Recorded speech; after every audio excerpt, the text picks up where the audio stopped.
বাসায় গেলে তুই ঝামেলা মনে করিস, তাই আজকে অফিসে চলে এলাম। আশা করি এখন আর কোনো ঝামেলা হবে না। আমার বাসায় গেলে আমি ঝামেলা মনে করি? এই কথা আমি তোর কোনদিন বলছি? তোর এসব বেশি বেশি কথাগুলো না আমার ভালো লাগে না, শরীরটা জলে এসব বসে শুনতে। তোর শরীর জ্বললো না, আমার কিচ্ছু করার নেই। তোর বাসায় আমি গেছি, তুই বলিস নাই যে একা বাসায় আসছিস, মানুষ কি বলবে, আমার বুয়া কি মন্তব্য করবে, বলিস না এগুলো? আচ্ছা লায়ার, এরকম বানায় বানায় অনর্গল মিথ্যা কথা মানুষ কিভাবে বলতে পারে? মিথ্যা কথা রানী হয়ে গেছিস তুই। দেখ, আমি ডাক্তার মানুষ, মিথ্যা কথার ধারে কাছে যাই না। তুই হচ্ছিস বিজনেসম্যান, মিথ্যা কথা না বললে তোদের বিজনেস চলে? আর তুই এত কনভিনসিংলি মিথ্যা বলিস, মনে হয় যে সত্যি বলতেছিস। কি ব্যাপার, মুখ 5 পয়সার মতো হয়ে গেছে কেন? আমার উপর রাগ করছিস?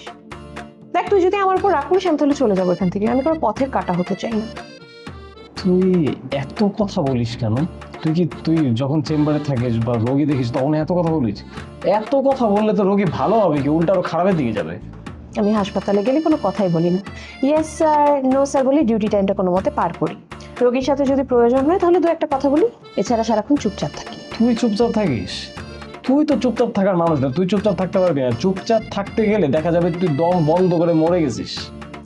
জমিয়ে রাখা কথা বলি, প্রিয়জনদের সামনে আসলেই বলি। তোর এই কথাটা আমার ভালো লাগলো। তার মানে আমি তোর প্রিয়জন? সেটা তো আমি আগে থেকেই ভাবতাম।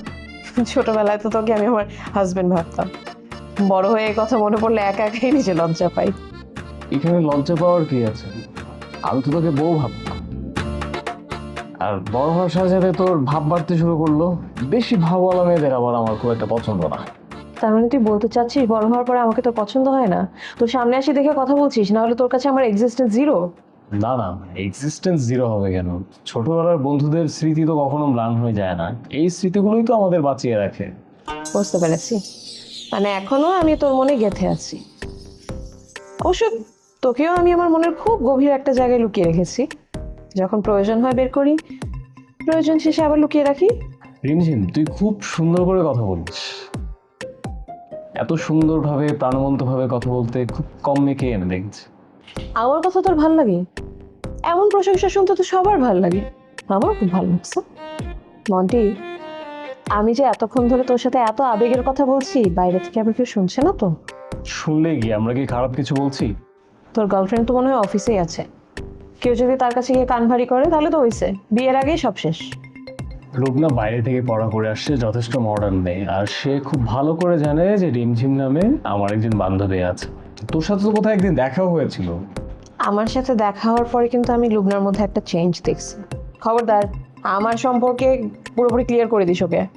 শোন, মেয়েদের মন খুব জটিল, সে যতই ব্রড মাইন্ডেড হোক না কেন, নিজের বয়ফ্রেন্ডের সাথে কোনো সুন্দরী মেয়ের চলাফেরা কোনোভাবে সহ্য করবে না। সহ্য না করলে না করবে, তবে তাকে খুশি করার জন্য আমি আমার ছোটবেলার বান্ধবীর সাথে কথা বলা বন্ধ করে দিব, সেটা তো হতে পারে না। বউয়ের মন রক্ষা করতে গিয়ে তাও করতে হতে পারে। এত বড় গলায় কথা বলিস না, পরে কিন্তু কষ্ট পাবি। আচ্ছা, লগ্নের কথা অনেক হয়েছে, এবার বাদ দে, তোর কথা বল। তুই তো ভারী কিপটারে। তোর অফিসে আসলাম, তোর ফ্রেন্ড আমি, চা কফি কিছুই বললি না। 2 কাপ কফি দিতে বল, কফি খেতে খেতে গল্প করি। সরি, কথা বলতে বলতে ভুলে গেছি।